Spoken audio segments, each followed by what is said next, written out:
The person that's not motivated, that can't get off the couch, that doesn't want to do anything. Well, this is the problem. And look, I'm not judging, I do this stuff too, right? If you've ever scrolled social media and you're like, I don't even know why I'm doing this. It doesn't really feel that good. When you think about dollar, euro, Bitcoin, Ethereum, you think about wins and losses in sport, in life, in relationship, in anything, something in your brain and body has to keep track of that. Did you win? Did you lose? What's a letdown? One of the most important findings in the last few years in neuroscience is that the molecule dopamine is associated with reward.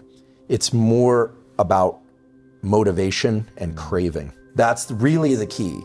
When I say the common currency is dopamine, what I mean is the molecule dopamine, when secreted in the brain, makes us pursue things, build things, create things, makes us want new things that we don't currently already have. It's more accurate really to think about dopamine as driving motivation and craving to go seek reward. And it's a way of tabulating where we are in our life. Are we doing well or are we doing poorly? And that happens on very short time scales. Like, do you wake up feeling good? Or do you wake up feeling kind of low? Or on long time scales. If you're halfway through a long degree or you're halfway through your life, how are you doing? How do you gauge that? Well, it has everything to do with how much dopamine you were releasing in the previous days and weeks and years. So you're always comparing it, and all of this is subconscious. But what's cool is that once you make these processes conscious, once you understand a little bit about how dopamine is released and how it changes our perspective and our behavior, then you can actually work with it. And this is really the new evolution of the understanding of dopamine in neuroscience, which is that dopamine itself is not the reward. It's the buildup to the reward. So the keys are to pursue rewards, but understand that the pursuit is actually the reward if you want to have repeated wins, okay?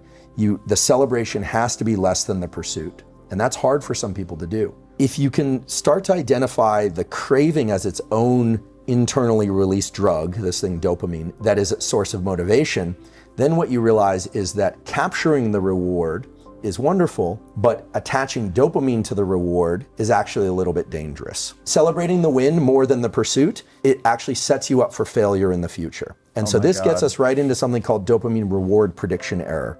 And reward prediction error is basically if you expect something to be really great and then it's not quite that great, your dopamine baseline lowers. And now understanding what we know about dopamine, that means that not only did you feel as if you lost because it wasn't as much a celebration as you thought it would be, but it also means that you're starting from a lower place, meaning you are less motivated. Anytime you have a bunch of dopamine and you're in pursuit, after you achieve a win, now this could be a business win, a relationship, a win of any kind, but inevitably, there's going to be a tipping back of the scale on the pain side. And that pain side is always going to go a little bit higher than the dopamine side. So this is what you would feel if you pursued a goal like building a big company. Here it comes, the big sale. And then there's the, well, what now? The kind of letdown. Now, if you simply wait and stop pursuing dopamine for a short while, the scale starts to reset. The problem is a lot of people immediately roll right into the next pursuit. And then what happens is that scale starts to get stuck on the pain side. A little bit more, a little bit more, a little bit more. And pretty soon, no amount of seeking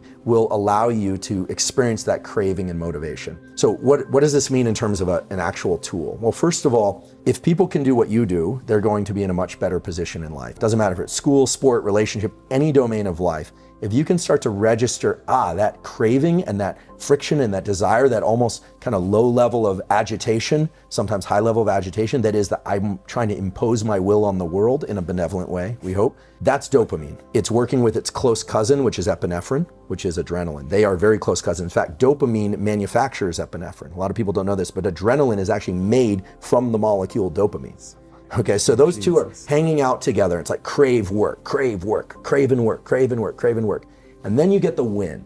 And some people allow the big peak in dopamine to be associated with the win. And smart people learn to adjust their celebration internally, right? This is all internal. You could throw the biggest party in the world, but as long as you're kind of laid back and looking at this, not letting yourself get manic crazy, you won't necessarily crash as hard, and pretty soon your system will reset so that you take the day, you clean up the dishes, you relax, you go, what now? I'm feeling a little low. Well, rather than going out and spiking your dopamine again, just wait. Understand that the scale will reset again. Give yourself a few days where you're gonna feel a little kind of underwhelmed. Things aren't gonna be as interesting. It's gonna be hard to trigger that big release because you just had the peak. Well, if you adjust that, you relax, you understand there's always a little bit of a postpartum depression. We sometimes hear about postpartum depression. That's a clinical thing, but there's always that kind of, today's not as exciting as the previous days. What am I gonna do with my life? But then if you let it start ratcheting up again,